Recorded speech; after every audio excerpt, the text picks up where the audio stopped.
So it's our first morning waking up here in Antigua, and we're up bright and early to go and explore this wonderful town, and the first stop has to be coffee. So we're going to go and find somewhere to drink some local coffee to get the caffeine going to get us woohoo for the day.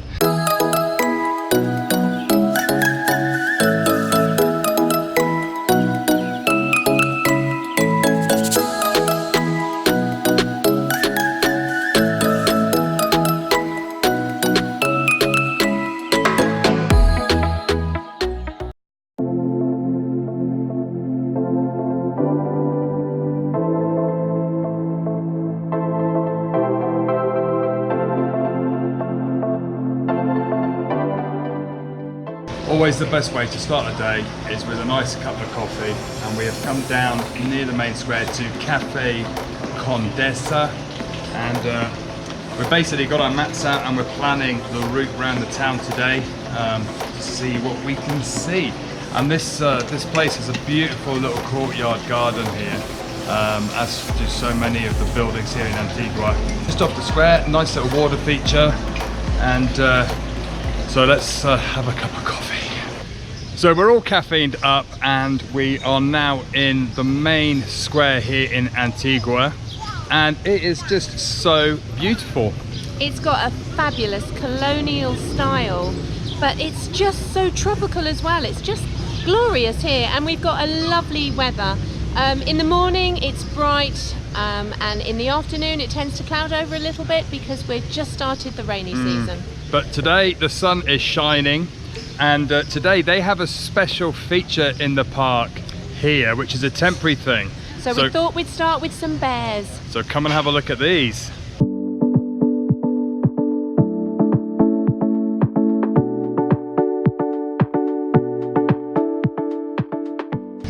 So this collection of bears is actually called the United Buddy Bears, and it says on here that they promote tolerance and understanding, and each one of these bears represents a different country. There's a total of 144 buddy bears here on display, and absolutely fascinating. It started in Germany, in Berlin in 2002, and they are just so beautiful and colourful.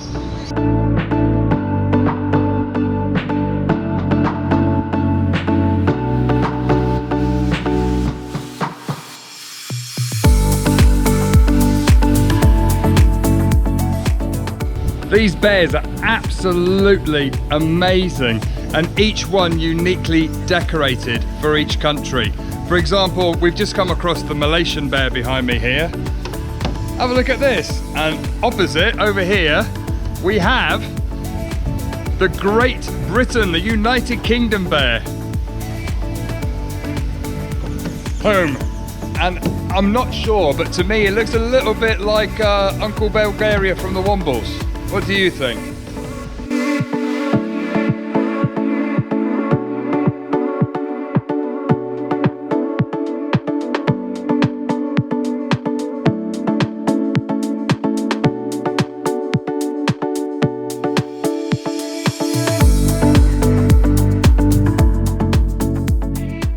As you walk around Antigua City, there is a huge amount of churches, cathedrals and religious type buildings. Apparently there are 33. Apparently that's because Jesus was crucified at the age of 33. Comments below if you know something different. So let's take a look at some of these buildings.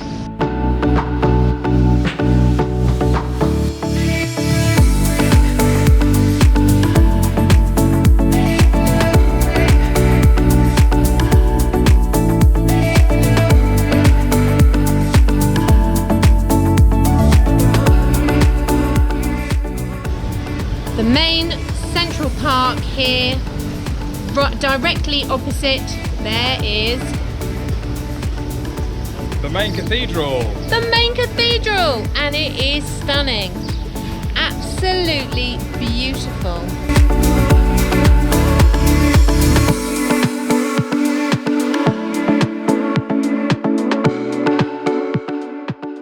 Another thing that's really fascinating for us guys from the UK is that Antigua is surrounded by volcanoes. And you can see behind me, there is a huge one just appeared through the clouds behind the buildings here. And there are a number of active volcanoes around Antigua. They do trips. You could go and sleep, camp, hike up one and sleep on it and see it erupting in the distance. You can also go up and toast marshmallows on another one from the lava. Just the sheer height of them towering over this town is just absolutely amazing. We did actually consider doing the camping on the volcano, and we really actually wanted to do it, but it is a 5-hour hike up to base camp. It's a long way, and it's very high. It's like nearly 4,000 meters, I think, and I'm on a little heart tablet to slow my heart rate down, which might actually at the altitude make it a bit difficult. Maybe a little bit silly. But instead, so, instead we're going to attempt to do the 2-hour hike to toast some marshmallows. Yeah. So as you walk around Antigua City, all the streets are cobbled, the pavements and the streets. It's very unusual to have a city completely cobbled. So there's a reason why Antigua is popular with tourists, and it is just so beautiful. I mean, just look behind us. There's a church, there's another little beautiful square with mountains in the distance.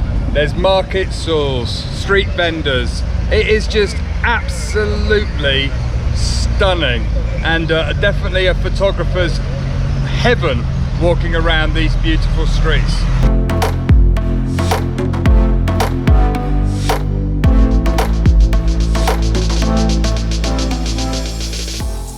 So whilst we're walking around Antigua City, we have come across this area, and we think it's a washing area where people can come. We saw it in France when we were going through France. There are areas where people can come down and do their washing. How's that for having a chat when you do your housework?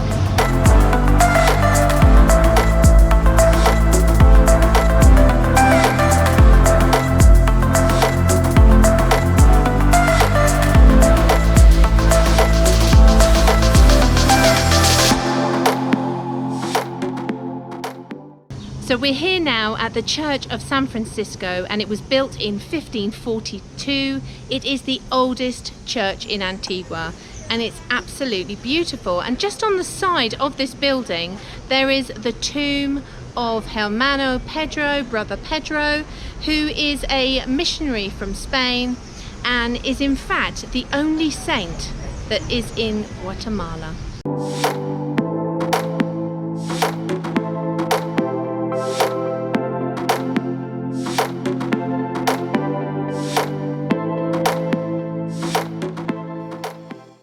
So we're here at Santo Domingo Church, and it's beautiful.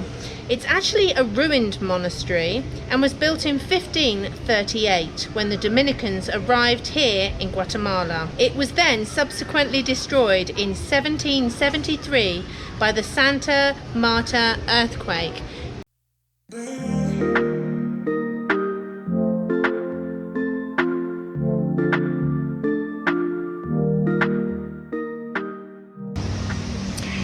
So you can see here some macaws in this beautiful ruined monastery, and we don't really like birds being kept in captivity, but actually these are birds that have been rescued from, they were pets or they belong to people that can no longer take them, and obviously you can't release them into the wild in case they have diseases and actually infect the wild birds. And because birds are actually taught by their parents how to feed and how to look after themselves, and these birds are all pets or were born in captivity, so they've taken them in, and what a beautiful surrounding for these birds to be kept in. The gardens are absolutely glorious.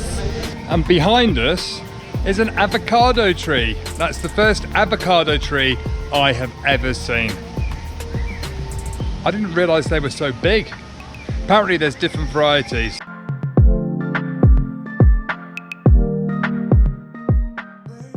So in many places when you're walking around in Central America, you're unsure on the security and whether you can walk around with your big cameras to take those good shots.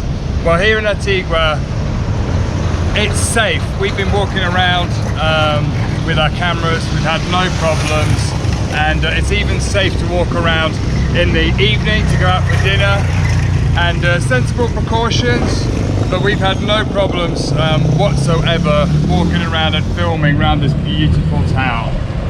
One word of advice though, the local Marianne people, they don't like you to take their photos. So please make sure that if you're going to take any pictures of local Marianne people dressed in the beautiful colourful clothes, that you get their permission first, otherwise you may find yourself in an unwanted argument. We haven't experienced that ourselves because we've listened to the advice, but that is some of the advice that we've been told here in Guatemala. So behind me is the convent of the Capuchinas, and this was an order of nuns that not only ran an orphanage but also a women's hospital.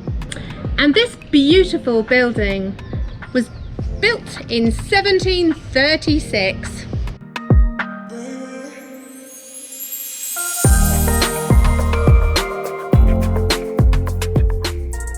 So behind me is the Ark of Santa Catalina, and it was actually built to join the monastery to the school, and this allowed the nuns and the priests to be able to walk from one to the other adjoining without having to come on the street. This beautiful archway, which is actually iconic to Antigua in Guatemala, was built in the 17th century and it's still here today.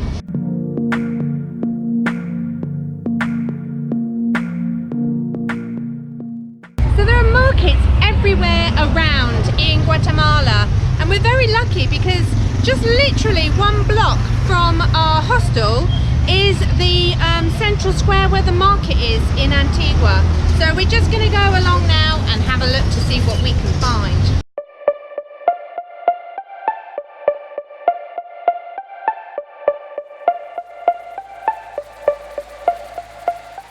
So the market here in Antigua is actually really big and spread out over quite a large area, and we're just walking around. They've got clothes for sale, souvenirs for sale, baseball caps, lots of different goodies for sale here. And the market is Thursday today, so the market is definitely on a Thursday. And I think it's on a Saturday too. Saturday and Thursday.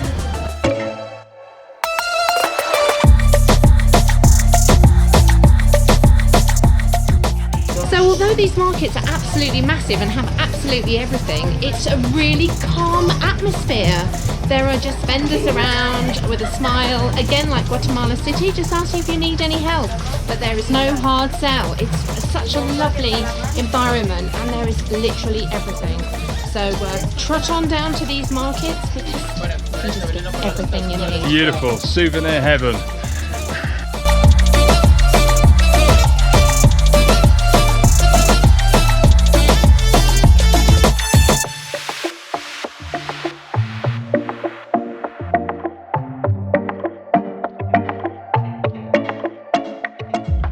So we were just literally walking along the street on the way to the chocolate museum, and Chris spotted out of the corner of his eye a gentleman making the most beautiful oil painting of the city. And look what we have found! Look how beautiful that is, and the vibrant colours literally just made us stop and stare. And it turns out that this gentleman has a gallery just around the corner, so we're going to go and take a look.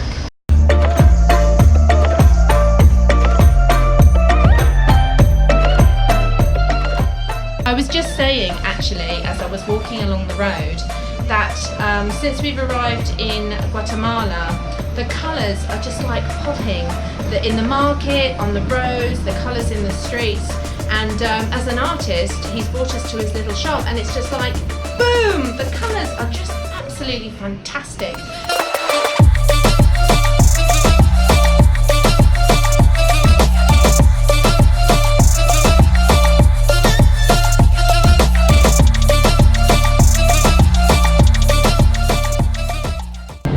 Put a description and a link below to the address of where this gallery is, but it's called Marco Arte. And if you happen to live in Guatemala or somewhere where you can ship paintings, literally you should come and see these guys. They are just creating the most spectacular spectacular, colourful, beautiful pieces of art.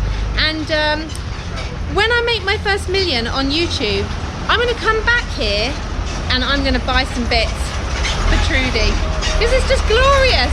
It's amazing. In fact, I couldn't wait to win my millions on YouTube. We've actually bought 2 lovely pieces that we can mount and frame and put up in Trudy, our van, to travel around the world, because they are so beautiful and so colourful. I can't leave this place without something. If you come to Antigua in Guatemala, there is something you have to do. There is a museum dedicated to chocolate. Now obviously, I wouldn't do this ordinarily, but I'm going to take one for the team, and I'm prepared to eat chocolate. I have Francisco. He is my guide on my chocolate experience. He obviously has the best job because he works with chocolate every day. Okay, so we're here with Francisco at the Chocolate Museum, and I have learnt so much about chocolate today, it's untrue. So here we have the pod.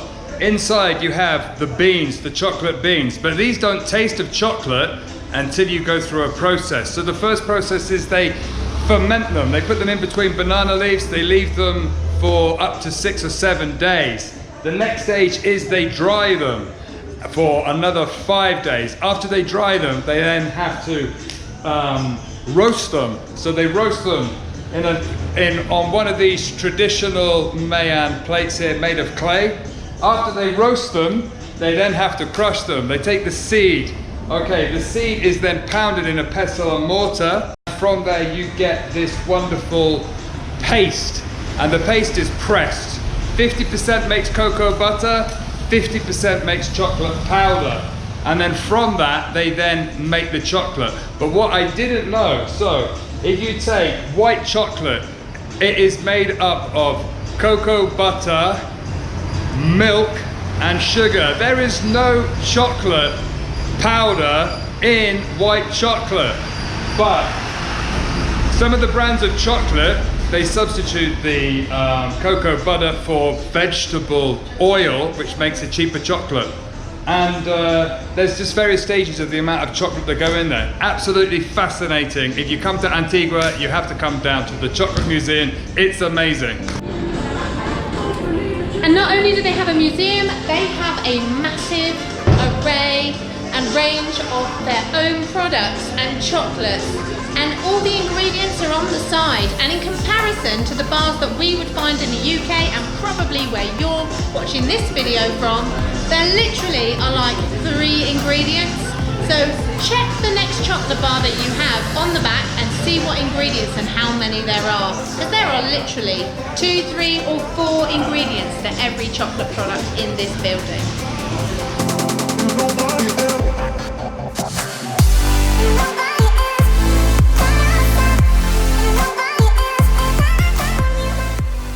So in the UK we eat 97 100-gram bars on average per person per year, compared to Switzerland, who has the record of 119.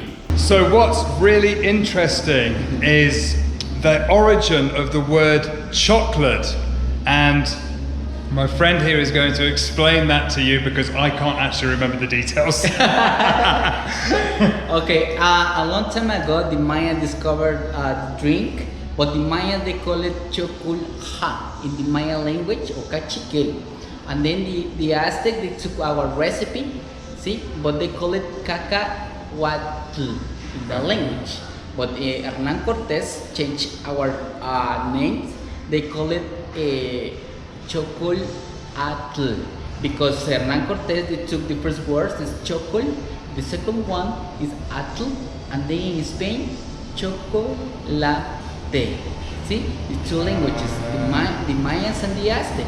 See, they took the words, that words. Put them together. See, there you go, and now we call it chocolate. Chocolate, exactly. Good job. Okay, see? And just at the back of the museum, there is also an area which does cooking classes, workshops about chocolate, and also a restaurant.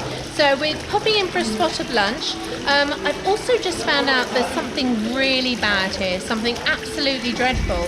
They use chocolate for massage and therapies.